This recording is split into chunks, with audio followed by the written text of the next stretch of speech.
It has been 6 months since our heroes entered the belly of the beast known as the Hybrid Engineering Corporation. Life has changed a lot for Rev and his team as they grasp the reality of their new lives. Their attempts at a normal life, however, are met with grave resistance. In The Killing Field Part 1, our protagonists discover that human trafficking and genetic experimentation are only a small part of the larger global threat presented by Azazel and his partners. A series of successful battles cause our heroes to let their guard down. The stakes get higher as we learn the Game Master was always in control, and a deadly trap is laid. Things will never be the same when we face off on the killing field.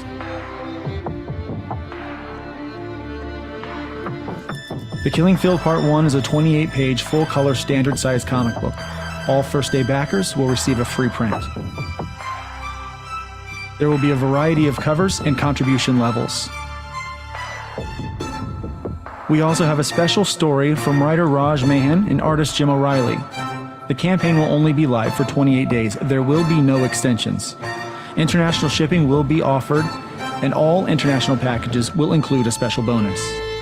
We will have special catch-up tiers, as well as new trading cards, stickers, and prints. Books will ship in Gemini mailers no later than April 2021.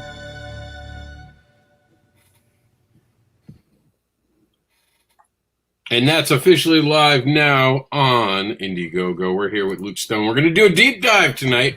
We're going to talk about it, including the first question, and I believe I'd said this during backer pause yesterday. Luke, this is a jump-on point, correct? It is. Yeah, Rob, you can jump right in here. You don't have to have any backstory.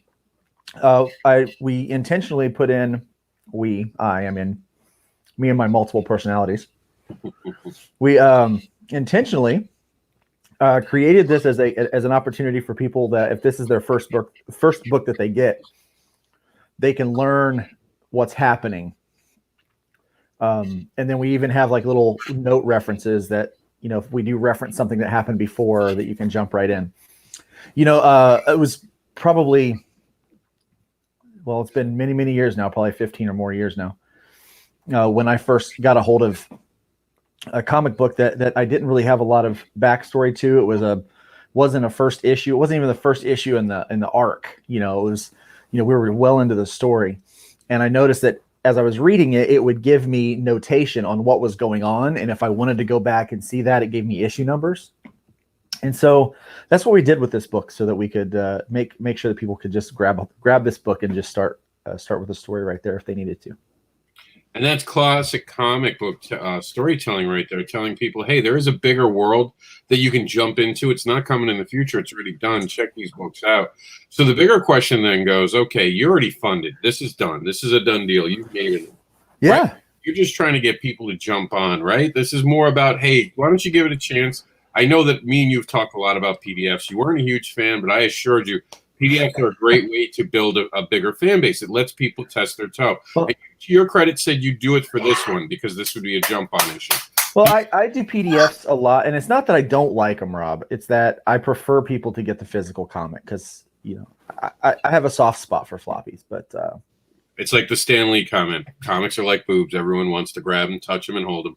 Yep, pretty much. Yeah, so that's my favorite thing is the physical comics. But, yeah, I do the digitals because I can get the comic out to somebody at a much lower cost, and it does it's essentially more profit for me, even though I'm selling it at a much lower cost. And I mean, your art. Well, I wanted to talk about this as someone who's known you for a good amount of time. Your art is just getting to the point of being outstanding. Of course, we have that project that we're working on. We'll talk about that a little towards the end. But I mean, even this black cover that you came up, I was in the room while you were making this, and we were just talking about something unrelated, and you were like, "Oh, this is going to be good." And it is. I really like it. Can you talk about your personal journey as an artist and how this project working on it's been not only a passion project, but almost a time, like a historical roadmap, a timeline for your artistic talent growing? Yeah, it really is. I mean, when you started issue 1, that started, I think I drew that in 2016, I think, is when I drew that issue. Issue 2 was drawn towards the end of 2016, beginning of 2017. I had to take about probably about 18 months I had to take off. And then I started working on issues 3, 4, and then 5. And you could just see the jumps in growth from issues 1 to 5. And then even with this one, it really, I did a lot of other books alongside of this book. This wasn't the only one I was working on. So I had a lot of time to practice. And they say that you've got like 2,000 bad pages in you. And so I'm really trying to get close to that 2,000 bad pages. That way I can have more good pages than bad pages at this point. So, but you put 1,000 hours of practice in, you get better. And so you definitely see that throughout the course of this book. Now, when you first started this story, was this supposed to be a grandiose story? Was this like a quick, like 5-page story that grew into something? Talk to us about, as Meredith would say, the genesis of the story. Yeah, so this story was always intended to be a massive story. In fact, when I originally had the plan, it was a 15 to 20 book arc is basically what it was going to be. And I realized that's just too much to bite off. It's like trying to eat an elephant. And I knew I needed to take it in more manageable bites. And so I decided to break it into first, second, and third act and be able to tell the story as best I can in those pieces. And so the only they're all kind of like the first part of the books of the arcs are all going to be kind of jump on points where you can jump in if you have missed anything. But yeah, it had intended to be bigger. I think that was just it was dumb and ambitious is what it was. I didn't know anything about making comic books. Heck, I hadn't really made I've made 1 or 2 comic books, but nothing substantial. I hadn't really gotten into it. And so by the time I got into issue 3, I realized that I was way in over my head if I was going to try to tell one complete story over the course of 15 issues. And so I needed to reduce that and break it off into pieces that were manageable for myself and for the readers. So. And the most important thing about storytelling, of course, is being able to keep it going. So imagine someone walks up to your table. How do you break the ice with someone? How do you get them into, that's Jackson in the background being how do you get them sold? Like, what's the pitch line? Give us the elevator pitch. I just walk up to the table. What would you do? Well, first thing I do, I ask if you like comic books. You'd be surprised how many people might be wearing a Batman shirt, but they don't really they like Batman. They just don't like comic books, So I think I always start with that. Do you like comic books? And you're in luck. I love comics. So yeah, right. So yeah, I normally start with that. And then I ask the question, have you ever heard of a creature called the Nephilim? Normally I will get a nod. Oh yeah, I think I've heard of those. Some people say, no, I haven't. And they're like, so I just explain it as this. They're an angel human hybrid that were talked about by several major world religions. And the stories of those Nephilim actually predate the Greek gods by about 1,500 years. And people that are way smarter than me, they've read a lot more books than I have. They believe that the Greek gods were actually just embellishments of the real life Nephilim. And I said, so what if these Nephilim continued to have babies, continued to have children over the generations, but yet it just kind of watered down this angelic DNA that lives in them. And inside of people walking around right here, sitting in their living rooms, listening to what's happening tonight, they might have just this little tiny spark of angelic DNA inside of their bodies. And what would happen if something would cause that recessive angelic DNA to just wake up and start to cause these grandiose powers like what you would see from the Greek gods? And that's basically what happens in the world of hybrids. But we don't just start with that. Like, that's kind of what is the whole point, but that's not our story. Our story is out of nowhere. These people develop these powers. But as soon as they develop the power, someone is beginning to abduct them and take them. And so in our first arc, what we discover is who took them, why they took them, and where they took them, kind of that whole thing. But in our second arc, it takes place 6 months after our first one ends. And we are learning now that there's a lot more at stake in the world than what we had originally thought. The threats are greater. The threats are more global. They thought it was just a local thing. It's a global thing now. And they start to face off against this antagonist that they've come to know as Doc or Azazel. And we call it the Killing Field, and we live up to that title. So we can assume that we're going to see some characters no longer come with us on the journey. Yeah. How is that as a writer? Because you've I mean, congratulations first off. What issue number is this? This is number 6, and 7 is about halfway drawn. So how many people can say that honestly in indie comics that they put out an issue number 3, let alone an issue number 6, now 7 behind it? End of the year, I know you're talking about possibly having a trade for the second volume. There'll be 9. This will be issues 6, 7, 8, and 9. 8 is written and started. The art is the layout artist is working on those now, and I'm scripting issue 9, and that will be the end of this arc. And then so we will release those with Terraform Comics every other month through Indiegogo on 28-day campaigns. And then at the end of the year, we'll have this massive trade paperback campaign to release the trade paperback of Volume 2. So now, do you want to talk about some of these covers you got going on after we're doing this video? Shout out some artist names. Sure, yeah, I'm happy to do that. You want to do that now? Yeah, I was just pausing the video so we can play that while we're talking later. I think is there a sorry about that, Jax? Is there a section where you have them blown up? Yeah, just a little bit lower. Lower, okay, cool. Let me get to there so we can see. All right, here we go. So that first cover, that's mine. I'm the one that did that one. It just kind of the fun stuff. Cover A. Cover B is by a guy named Nitho Diaz, and he is a tremendous artist, and his wife actually did the coloring for that. I think I'm going to say it right. Thaisa Diaz. She is a tremendously talented colorist, and so she is working. She's worked on that, and so that husband and wife team did that cover for me. Now, Nitho, you might recognize his name from G.I. Joe's and IDW, and he's worked on several other things, but he does a lot of covers for G.I. Joe, and he's actually done the sequentials for him as well. So you might be able to tell that art has a little bit of a G.I. Joe feel to it, which I absolutely loved. I'm very excited about that. Then there's the black cover. The black cover is going to be an Indiegogo exclusive. It's only going to run until the campaign ends, and you're not going to be able to get that in demand. So after this, the only way you're going to be able to get that particular cover is if you see me in a convention and I happen to have the convention version of that available. Otherwise, you're not going to get the black cover.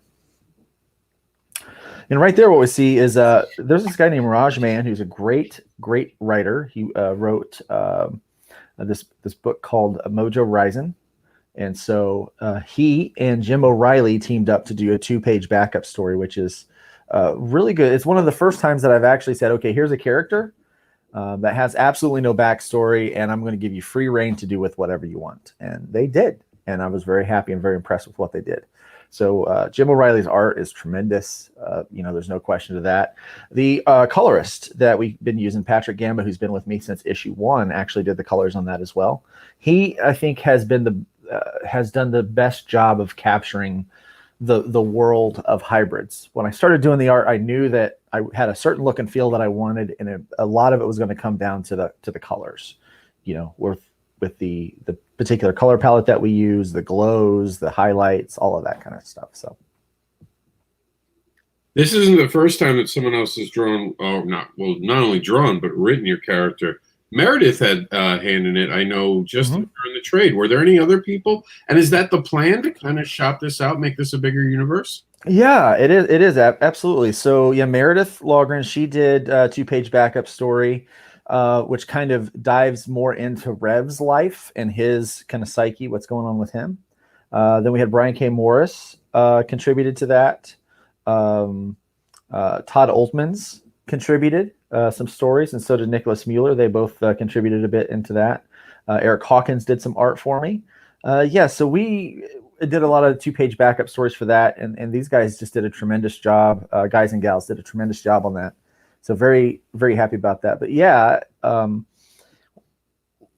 there's going to be some other stories and things that come up with this particular series.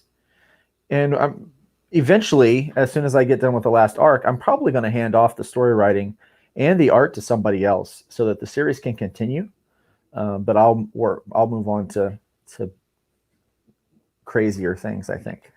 Now, I know that with Terraform, because I have some behind the scenes knowledge of this, there are ideas you like to throw out and you'd rather a writer kind of pick up and run with it and help you develop it, let them do the writing aspect and you do the art aspect. Is that somewhere where you want to get to a point where you're never really writing a script again, you're just coming up with the idea and doing the art for it? Actually, no, almost kind of the reverse a little bit. I think at some point I want to just write. I want to come up with ideas, and I want to have writers writing and artists drawing. And I kind of want to, you know, I'll write a few scripts, I'll draw a few books, but I really kind of want to be able to pump all of these ideas out into a kind of an IP creating machine, if you will. But that's kind of my ultimate goal. The old classic Eisner Art Studios ideas were thrown out. People picked them up and ran with them. Yep. Mm-hmm. Now we're seeing this is from, I want to say this is issue 2, right? Yeah. Okay. Yeah. So how has the journey been with the fans? Like, talk to us, because no one ever mentions the fans. What are the experiences you've had with the fans that have actually purchased, read this, and supported you throughout these campaigns? Well, Rob, it's been so overwhelming because, you know, I'm aware that, you know, from book 1 to book 5, there was a growth in writing. There's a growth in art. And even with book 6 now, that all kind of increases a bit. But they've been very patient with me to get this story out. They've been encouraging with the story. And mostly what I hear is like super positive feedback from them. And people that keep coming back and buying more. And, you know, as evidenced by this campaign, you know, they got me funded in the first 24 hours. I mean, that's a dedicated fan base that, you know, as soon as the campaign came out, they were ready to get the issue. And so I'm trying to work really hard to make sure that I get them, you know, the next book and the next book, all in a timely manner, because really they're part of the journey. And one of the cool things that I'm doing with this campaign is I've created a tier called Be a Hybrid. So one of the characters in our book is actually not made up at all. He's a real guy, and that's Danny. And so Danny was not only inspired by a real person, but basically I just wrote him into the book. And he is kind of this guide for us. And he loves the books. He gets every issue. He's a big fan of the stories. People like Danny. But I started to realize that this universe is bigger than what I'm already doing. You know, there's a whole lot more. This just takes place in the Tennessee area. And a little bit into Indiana and New York. You know, sometimes we'll get up to New York, but not really. It's mostly stays in kind of this Franklin, Tennessee zone. And one of the things that I haven't had a chance to do is tell the story of what's going on in other parts of the country, but also other parts of the world. And I thought, well, why do we, you know, I've got all these characters in my head, but wouldn't it be really cool if we give the universe over to some of the fans? And so that's exactly what we're doing. We've got this Become a Hybrid tier where you get the part 1 and kind of some of the frills that come with part 1. So you get the chibi sticker, and you get the trading card, and you get the book. You get the choice of covers that you want. But more importantly, you get, I'll work with you. There's 4 of these available. Only 2 of them are left. I'll work with you to develop a hybrid based on you. So you get to tell me, okay, what kind of backstory do you want? You know, like what kind of powers, what kind of skill sets does this character have? What's the personality of this character? And then I'm going to write a 4 to 5 page short introductory story that brings these characters into the action. That's going to be at the end of part 2. And then at some point, we're going to do more stories that overlap. And some of these characters that are in the, you know, these aren't just drawn in characters. These are foreground characters. So a fan can become part of the story. At some point, they will overlap and kind of cross paths with our main characters. And so I'm excited about that. And so, you know, as they're received by different people, we could spin out into entirely new universes based on some of these characters that people have contributed to. So for $150, you're like, well, aren't you, stealing someone's identity for that? Now, what's happening is I'm giving a fan an opportunity to have a character written about them, and they're basically helping me get the pages paid for. So the 150 from 4 people actually covers the pencils and inks from the artist that I'm hiring to draw those pages that I write. So now that is an interesting question. How do you handle bringing someone who's real in? Like, do they have to sign a special waiver? Just out of curiosity. Yes. There's a little form I have that I have them sign, that says that they know their likeness is going to be used, and that we're not going to use any personal information about them, but that they will serve as the inspiration behind the character, and that that we will take, there may be reasons for us to take creative license to embellish it in the comic book world, if you will, things like that. So they do have to sign that. It's but it's it's just like what you would do if you base any character off of an actual person. Now let me ask you, who is your favorite character? We all have it. A writer always has that one character that we shine to. We really want to talk about that character, that we want to build stories around the character. Even if we're not doing it yet, they're an important character. For you in Hybrids, who's that character? It's between Danny and Link, I think. Yeah. You gotta tell us why. Yeah, well, so Danny's a real person, but in the next arc, we're abandoning a little bit of reality. And it turns out that Danny has a pretty storied past in our universe. And so I'm excited to tell that story. And that's actually going to link into another book that I'm writing as kind of an Easter egg. So I don't even think I've told you about that book. It's a book called For God and Country. Is the working title at the moment. We may work with the title, change the title around a little bit, but it's about it takes place in Vietnam during the Vietnam War era, and we're following a group of special kind of these just regular old soldiers fighting some pretty crazy things going on behind the scenes, being covered up by this kind of political war in Vietnam. So it's kind of neat. And, that's just really another facet to the story that I'm looking forward to. And, so that's definitely Danny for that reason. And then Link, because he's just such an interesting character. He's got the ability to control like electronic stuffs and tech gear and all that kind of stuff. And kind of like a telekinesis kind of way, but it's only with tech and electricity and stuff. So that's kind of neat. It opens up a lot of opportunities. But he's one of the only characters in the group that was not like he wasn't really he didn't have a connection with the core group of people. He was like Trashman. He was rescued from being abducted by our core group of people, and so he just stuck around. But they kind of knew him in the neighborhood, and their paths had crossed, but he wasn't one of their core friends. So it was one of those things that's interesting to do. And Nita says that they got that black cover and mug. Now we're coming up to about the last of the show. So of course we want to talk about what's going forward with you beyond the hybrid universe, because you're a busy guy. I am. I try to stay pretty busy. And of course, that. I think as busy as I am, I make you as busy, don't I? I like creating, so you're not going to hear me complain when someone asks me to help create something. Yeah. But speaking of creating, you have Voodoo Nations coming up, right? Yeah, I believe that launches towards the end of March. That's the rumor. Do you want to give us a little bit of a hint about that? Well, I can tell you that this is by far one of the most difficult books that I've ever drawn. I typically work with a layout artist. I did not work with a layout artist for for issue 6. I did that all on my own. And I didn't work with a layout artist for Voodoo Nations number 2. I did all of that. I just took on that workload myself. But one of the things I wanted to do is I wanted to make New Orleans a character.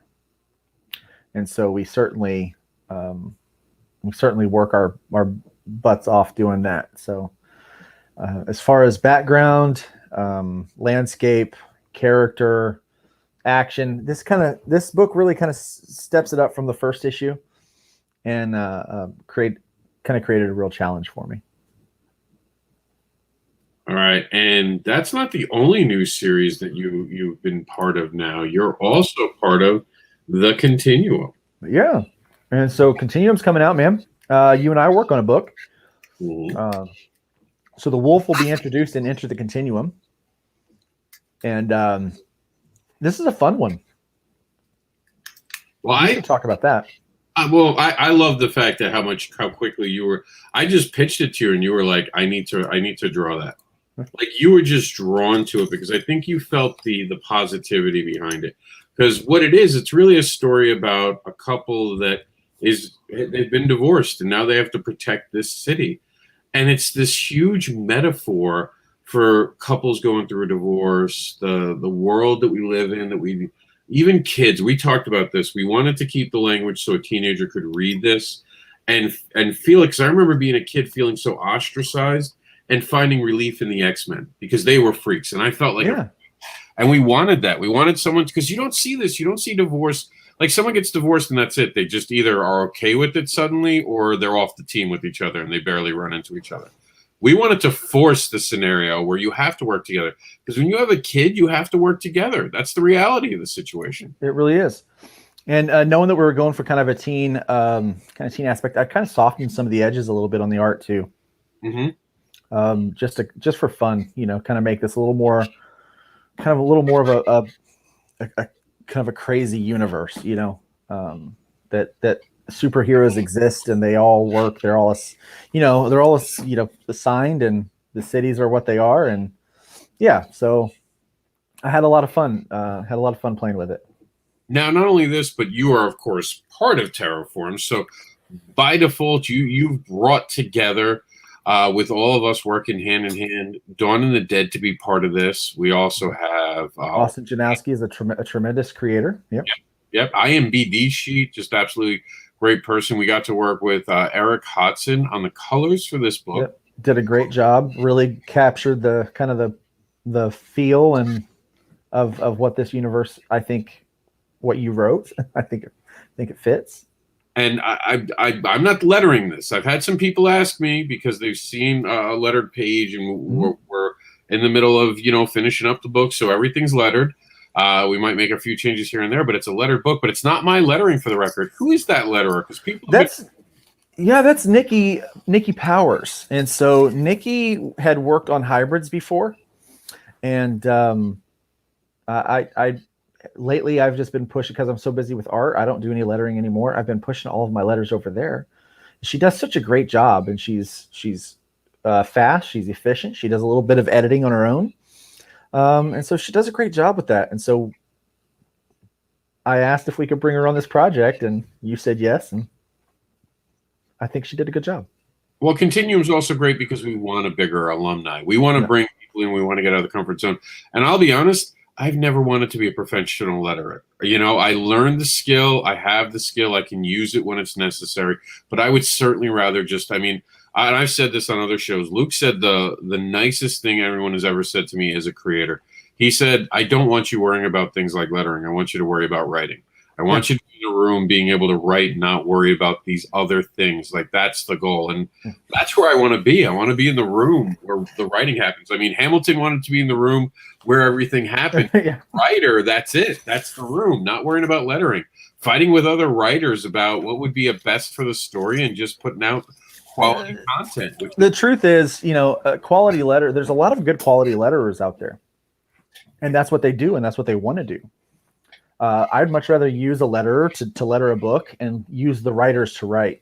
See, what a lot of people don't realize is that, Rob, you got a lot of creative ideas floating around in that head of yours, and you also have a really good skill of being able to take an idea and making it happen and writing it. I hear people all the time. It's like, well, I just don't feel inspired to write. I'm like, oh, I can't think of any. I haven't run into that with you. Like, I'm like, Rob, here's my idea. This is what I kind of want to happen. And then you write it down and you make it happen. What did the Joker say? I'm like a dog chasing a car. I never knew what I'd do with it if I caught it. Yeah. That's my mind. Like, you bring up these worlds, and the first thing I start thinking is like, it plays out in my mind, and I want to play. It's like, oh my God, yes. I mean, we can't even talk about something that I love that we're working on in the background. This is going to be something so different that no one's seen from you or me. This is but it's something that's in our wheelhouse. And which one are we talking about? We're talking about the jurisdictional one. Let's talk about it anyway. Screw it. Juror 13. If there's a book I'm excited for this year, it's that one. Yeah, me too. I mean, this is like, yeah, they're going to be like, what? I mean, this is psychological thriller meets vigilante. It's so freaking cool. Juror 13. People need to just keep an eye out for Juror 13 when you see that come through. Yeah, and I do want to say the one word that Luke said, the one phrase that Luke said to me, and I was like, oh my God, I've been waiting my whole life to hear that. Luke said, "Go darker." Go darker. I was like, oh yes, dude, you come to me. I give you this pitch. I said, this is what I'm thinking. This is what's happening in this story. So for people that are listening, basically how I do, and I even do this to myself, what I do is I kind of write this prose idea of what I want to happen in the story. And I will do like quick bullet points or what I call beats, so you kind of get a rhythm of what the story will have. And so I'm like, this is it. Or I'll, so if I don't write it down, I'll sit and I'll tell you like, okay, this is what's going to happen in this scene, or, maybe not a direct to the scene, or like when I'm giving it to a writer like Rob, I'm like, this is what I'm thinking. Broad terms. I want this to happen, this to happen, this to happen. And I don't care how they happen or where they happen, but they all need to connect in some way. And so I gave him this pitch, and he comes back and he starts, and I'm like, this is great, but it's not dark enough. And he's like, what? No one's ever said that to me. I said, no. I said, it's so we're launching this thing called Subterra Comics, and it's for everything will be 18 years and older is basically what it will be. But I don't want people to think that it's going to be explicit material. What I call it's smart comics for adults. Yep. Because it's like watching a movie like Seven or rated R. It's not NC-17. Yeah. It's rated R, and it's not meant for younger minds to have it. And by the way, don't anyone take that, because I've already written it down, so it's copyrighted for Luke. I have it.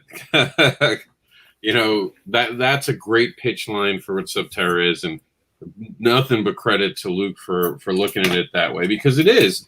And we want to have comics for everyone. That's also why we're doing Sandbox coming up. Yeah. Yeah. And so, yeah.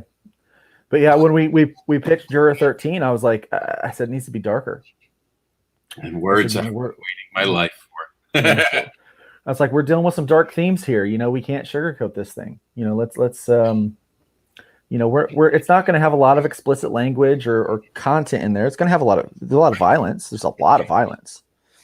But the theme, it's adult. The idea, it's a more of an adult problem than a teen problem. Where we deal with in Wolf and Fox, that's more of a teen problem. Like adults can enjoy it as well. Like it will speak to some of them, but it is on the level of watching the parents fight. So the viewers are watching the parents fight. So it's kind of that. And maybe a parent could read it and see themselves in one of the two characters, but it's really from that standpoint of kind of the outsider looking into that relationship. So, that's more of a teen book. But what happens with Juror 13 is it's not. Well, I also think people can read that. The one of the things I like to do is I like to explore humanity, and I think you do too. What I do for your work, because humanity is not as simple as it's played out to be. That was what was great about Marvel. Spider-Man put humanity into a character we'd never seen before. Like Stan Lee was great with that. DC had these gods among men. But Marvel had the people you'd have a beer with, you could see hanging out with, and I feel that with Hybrids, this is a group of people coming together. Not just these action figures forced to work together. And that's why I like working with you, because your ideas, like, no one knows what's in your head yet. They're going to be amazed when they see it, just like the amazing bio that Austin has here on IMDb. And we have stories like Eclipse, which has a Hawaiian protector. Who's heard of that? Like, I looked it up. Mike J. Seeley is who? Yeah, man, blown away. Great stuff there. We also have Reapers. There's Bobby Gregory. First time moving away from Cat Dad and Supermom. It's going to be doing something different. But for those who don't know, Eclipse is going to be a semi-all ages title. Like, it's not meant for little kids, obviously, but it'll make the all ages thing. I'm going to be lettering that book, so I get to be part of it. Wolf, here we go. And it's going to become Wolf and Fox. And then there's Luke now, by Indie Comics Day. Russ Leach made that cover, that beautiful cover you guys saw scroll. Oh, my God. I remember I had a cover. And the minute he sent it to me, I threw the cover out, lit it on fire in the trash can, and someone was like, "Does anyone want to use it?" And I was like, "No, I don't." Didn't even wait for a vote. See, here's what I gotta say about you, Rob. Like, okay, so you're a writer first and foremost. You do work to have skills to do other things because you have to. In indie comics, you have to be able to be wear multiple hats. And you never claimed to be a designer. Nope. Graphic designer, right? You're always like, I'm not. If somebody else has a better idea, by all means, do it. I'll do it because it needs to get done. Exactly. And so that's one of those situations where you did it.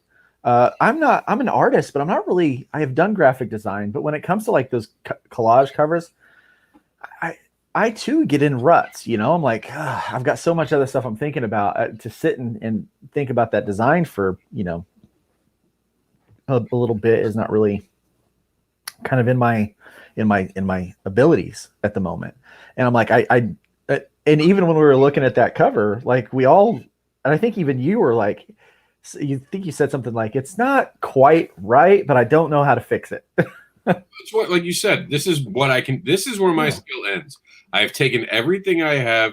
I watched Russ's thing. He gave me the PDF file so I could look behind the scenes. Yeah. I can reproduce this now because he's shown me how. So now my skill has gotten higher.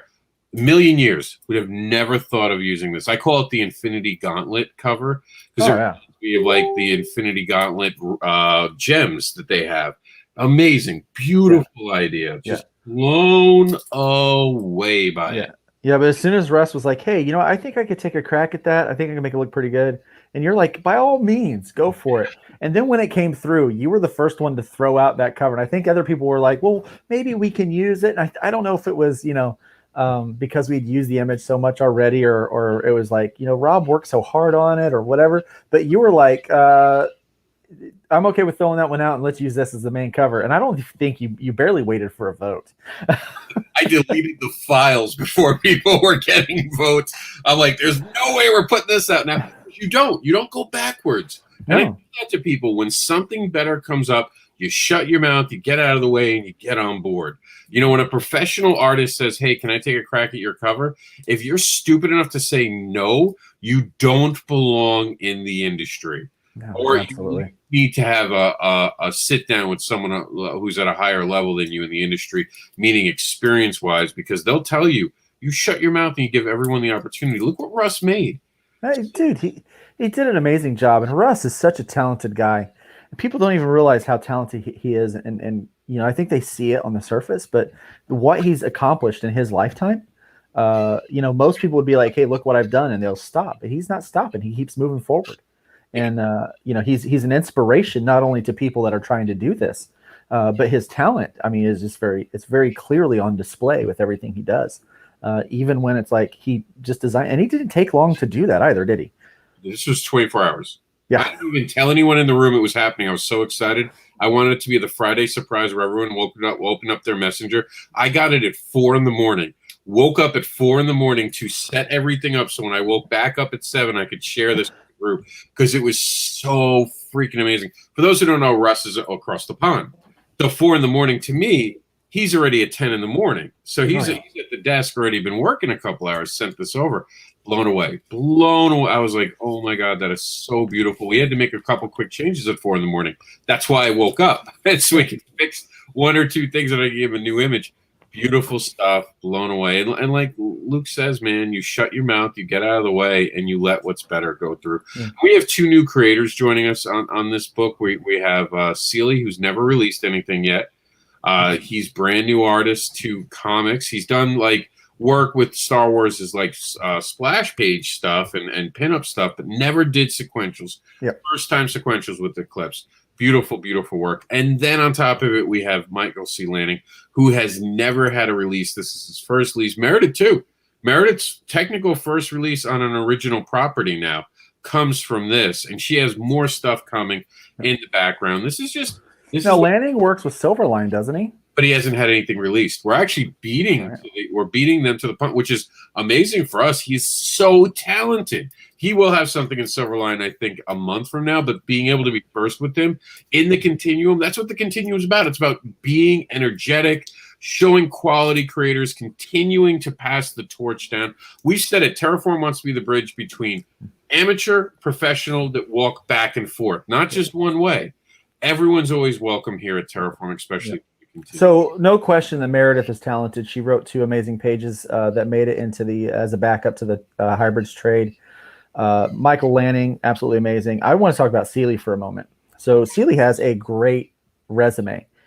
He's worked with Marvel. He's worked with Star Wars. He's worked with Topps as he does their sketch card stuff, right? So he's been doing work with them, and so he's got top-notch art. But what you said is he had never done sequentials. And I kid you not, 6 months ago, not even 6 months ago, Rob brings me pages for this book and he says, "Hey, what do you think of this? What's your input?" And I go, the art is solid, but the sequential storytelling just isn't there. I said, so if the question was right now, I would say no, but my input is whoever this is, I didn't even know who it was. Rob just does this to us sometimes. Hey, what do you think of these pages? And he'll get our input, and then he'll just go give our input back to this random person that, because I think if we knew who it was, we would not critique the same way that we did if we don't know. And so Rob's good about that stuff. So he goes and he takes that input, and my input was go back, understand the page turning and the sequential storytelling, and and then it would definitely be a lot closer to ready. And so there was no kind of radio silence there, right? About that. We moved on. We were so busy working on other stuff. And then here comes this story for Eclipse. And Rob posts these pages. And he'd already started to letter the pages. And my problem with the book was not sequential art. I was like, hey, the art looks great. Colors are pretty decent. But hey, let's work on that lettering. And Rob's like, screw you. My lettering was perfect for the record. because the thing was, it's like Seeley, who had not done any sequential work, took all of that input and other input because he's a learner, he's a professional, and he took all of that input and he fixed what needed to be fixed, and it turned out to be just light years ahead of, like, that's some of the fastest growth I've ever seen in an artist. So super excited to work with him on what he's doing. And the lettering wasn't that bad. But it's better now. And I listen to criticism. We even added a page because this story wound up being really unique. And we're going to talk about that in a special edition if we get to 100 backers. There's actually something we're going to be doing another initiative. The difference between initiative and stretch goals, for those who ask me, an initiative has something that gives to everyone. A stretch goal doesn't always get given to everybody. And that's just the truth of it. So we wanted to do 2 initiatives for backer count, 75 and 100. The monetary one, we have actually Luke's up next with our next one. I'll give you guys, for those watching, I believe it's 2. We set it at 2,500. I think so. 2,000. I can look. We're on the page. You figure I can scroll here and look. 2,000. So he's up at 2,000. He'll make a brand new cover for it. But it's not just the money. It's the amount of people who we're exposing the work to. We have that PDF pack. We're 3 people away. Last I checked, and there's still people adding it, Luke. I haven't even shown you guys. I got 3 more submissions today. Oh, sweet. We're going to have a $500 PDF, 500-page PDF pack that it's going to go out for $1. For just for $1 or more, you're going to get over 500 pages of comic books. It's insanity, but that's how much we care at Terraform. And we always looked at this first one as a breaking in point. This is us breaking into comics with Terraform and showing what we can do and flexing. It's a 40-page oversized first issue. If people like the 40-page, maybe we keep it. We'll see later. This is all experimenting out loud, getting what the fans want. The initiative from Luke was find what's different, change the landscape of comics, bring me back what works. And I've ran with that. Yeah. Well, you see, there was already kind of the foundations for the idea of the continuum there. You had been working with this thing called The Advocator for how many years? 2 years, actually. 2 years, People yeah. don't realize that was a 2-year project. Yeah. And so it was absolutely tremendous how it worked. And so you already had the tools in place for finding these creative teams, finding these creators, putting these stories together. But the Advocator were standalone stories that were 4 to 6 pages. And my thought was, well, what if we did that every month and the stories continued like a serial?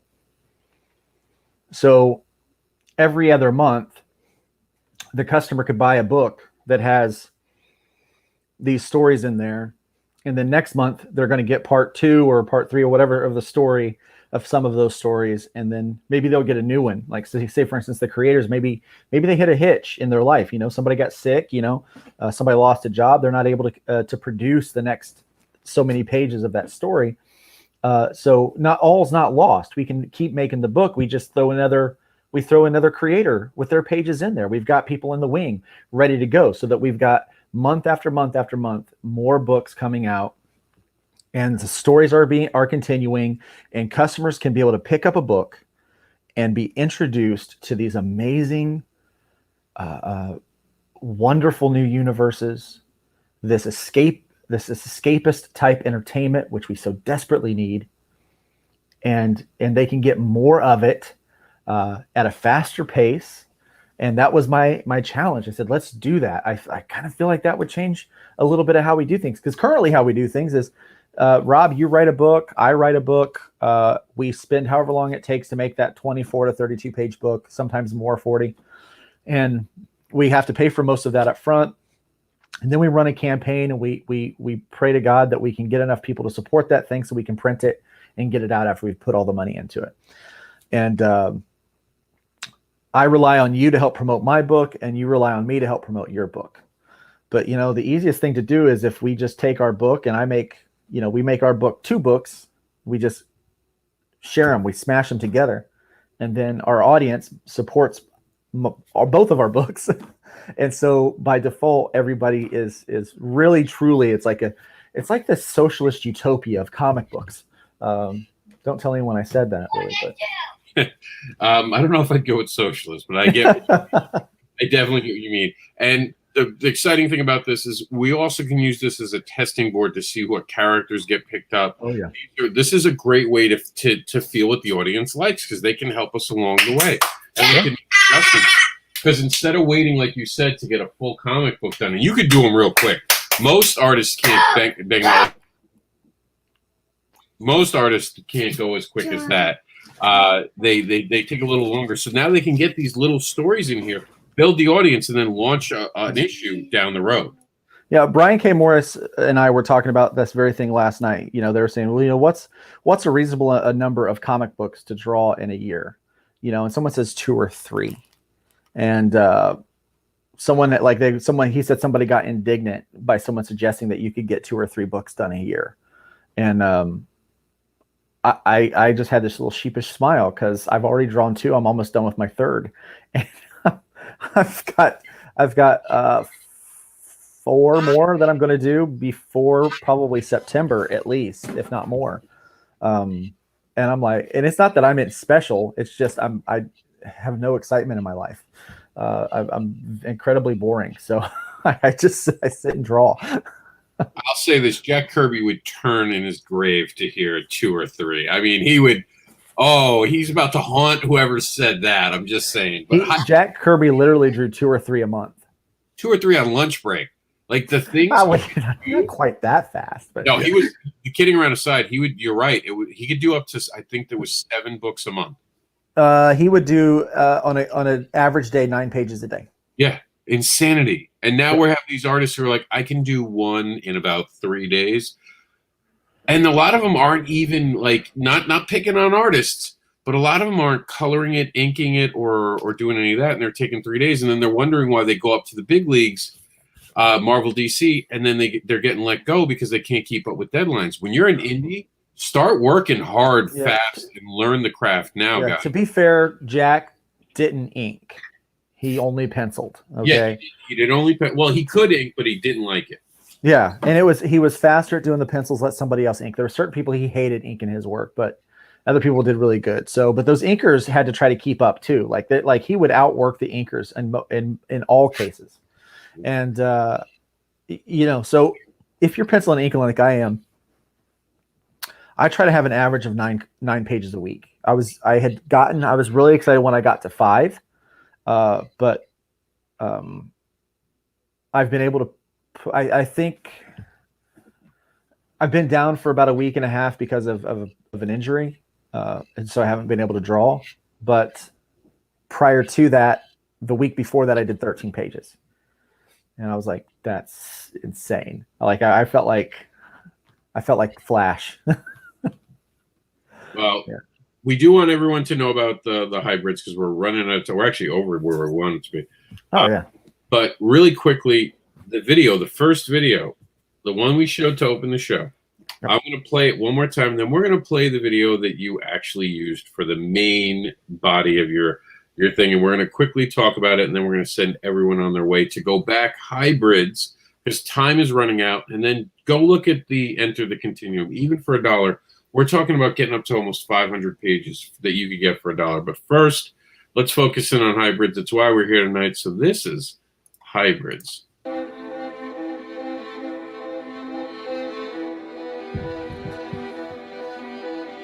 It has been 6 months since our heroes entered the belly of the beast known as the Hybrid Engineering Corporation. Life has changed a lot for Rev and his team as they grasp the reality of their new lives.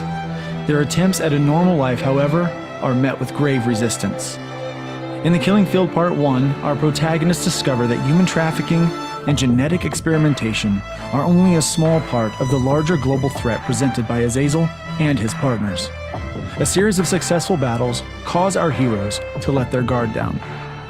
The stakes get higher as we learn the Game Master was always in control, and a deadly trap is laid. Things will never be the same when we face off on the killing field.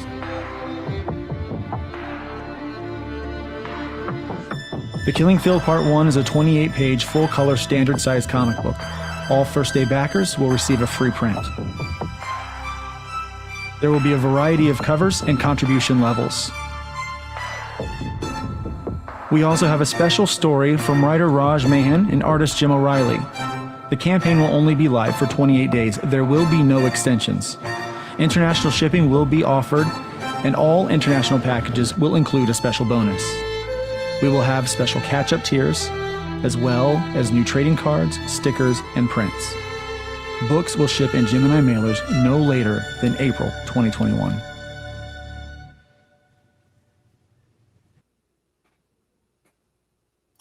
Now, Luke was given a little bit of feedback, just a tiny bit. I think I gave him 2 sentences worth of feedback, and he changed the video. What did you call it? Your dare me to. I dare you to pause this. So we're going to see what my notes encouraged. I personally love this video, by the way. This is like one of my favorite videos on Backer Pause. I'm actually going to be sad to see it go because I love it. No one has paused it, by the way. This really? Set a record. The only other video never to be paused on Backer Pause is Keanu Reeves one and Cat Dad and Supermom. Everyone else had either paused it towards the end or something like that. And Cat Dad and Supermom, Camila Zhang was gonna pause, but she was being nice to me because she wanted to see the whole thing, and I had edited it and changed it. But this is like a record thing. You and Keanu, welcome to it. Everyone else, I'm in a club with Keanu. That's awesome. Yeah. So, and you know what Keanu says about comics, right? Comics are awesome. So here's an awesome video that I think is like this should be the standard right here. This is for if you're going to do a single issue, this is what your video should look like. A group of heroes supercharged with Nephilim DNA are the only thing standing in the way of an evil corporation at the center of a human trafficking ring and elite drug empire. The danger ramps up when a deadly trap is set for our protagonist. It's an epic clash of good versus evil when they meet on the killing field. Be sure to check out the action and get part 1 of the killing field during this 28-day event exclusively on Indiegogo. I can actually feel the screw Rob. Let's see if you can pause this coming out when you're talking that loud. Pause that, punk. Yeah, definitely. But Yeah. I've heard nothing but good things about that video. I've heard it's got a great energy. It gets people to the point. And I mean, after seeing that, how don't you go out there and get the PDF? How much is the PDF pack right now? For $2, you can get the PDF of that book. I mean, come on, guys. This isn't brain surgery. You like comics. You go, you give Luke a chance. You see what he's up to. We've been talking about it for months. He's put out a trade. This is a guy who delivers. We saw Gemini mailers earlier in the program. He puts out a quality product. He puts passion into his creating. I mean, how don't you take a try if you're brand new to Luke for $2? And if you're already a fan of him, and you're waiting for the trade, why wait for the trade? Get yourself a PDF today. Stay in the know with the story so you're entertained. So when you get that trade, because I know him, he's going to put something extra in the trade. Oh, yeah. Some changes. There's going to be something he does. It's going to be worth it for you. I get not wanting to get the physical copy. I say it all the time on the show. Get the PDF when you're crowdfunding. Really help that creator get the money, the seed money they need. They don't got to worry about shipping or anything like that, and you're backing them. Buy the book from them in person. Awesome thing you can do. That way you get the signature right there. Boom, boom. All done. Any closing comments as we wrap the show up today? No, just make sure to check that out and take a look at the Continuum. Take a look at Hybrids, the Killing Field Part 1. Be on the lookout for Part 2. We're going to be doing a sign up for that as soon as this one concludes. I'm going to take a short break, a week, maybe week and a half, and then I'm going to have that pre-launch page for the second one. While the books are getting packaged to be sent out for Part 1. And then we've got Voodoo Nations coming at the end of March. You're not going to want to miss that. Travis Gibb is a talented writer. And this is some of my best work artistically, I believe, in that book. So I'm pretty excited about it. And I'm looking forward to just a year of putting out great content for the fans through Terraform, through Orange Cone with Voodoo Nations, and just any other market that we have. But definitely keep your eyes peeled for Terraform Comics. We've got big things happening. I said something today, Rob, on Twitter. I said it's impossible to compare the time and resources it takes to lay the foundation of a skyscraper versus the time it takes to build a smaller building or a bungalow. And so what we're building here is we're trying to lay a foundation for a skyscraper. So you can't really look at somebody. It's almost kind of like the people who are laying the foundation of a skyscraper, which takes months and months to just do that part. Looking at someone that has built a prefab building in just a few weeks, looking and saying, "Oh man, I can't believe I'm not to that." People aren't living in my building yet. And of course they're not living in your building yet, because your building is going to have more people in it, so you've got to build more. And so I kind of liken our careers and our lives to that. Sometimes we have to take a lot of time to lay the foundations and to build what we're building. It takes a long time to build those things. And so you can't get in the process of comparing what you've done versus what somebody else has done. We are our only competition. And if you are the bungalow guy, it's okay to be the bungalow guy. Maybe that's your calling, maybe that's your business. But just be content in who you are and where you're at, and understand that it takes some time to build what you're building. So that's what we're trying to do with Terraform. We're trying to build a really big building. So we're trying to take our time with that, but we're also trying to be very creative in the process. I think the Continuum is the way to do it. I believe very strongly in that. And it just so happens that there's 6 other people that feel the same way that I do about it. So excited. Yep, and we're going to leave you guys with the actual Continuum video, but make sure I really stress this. The Killing Field Hybrid Sons of Gods. It is on Indiegogo right now. It is worth the trip to spend $2 just to get it. Get them to 200% funded.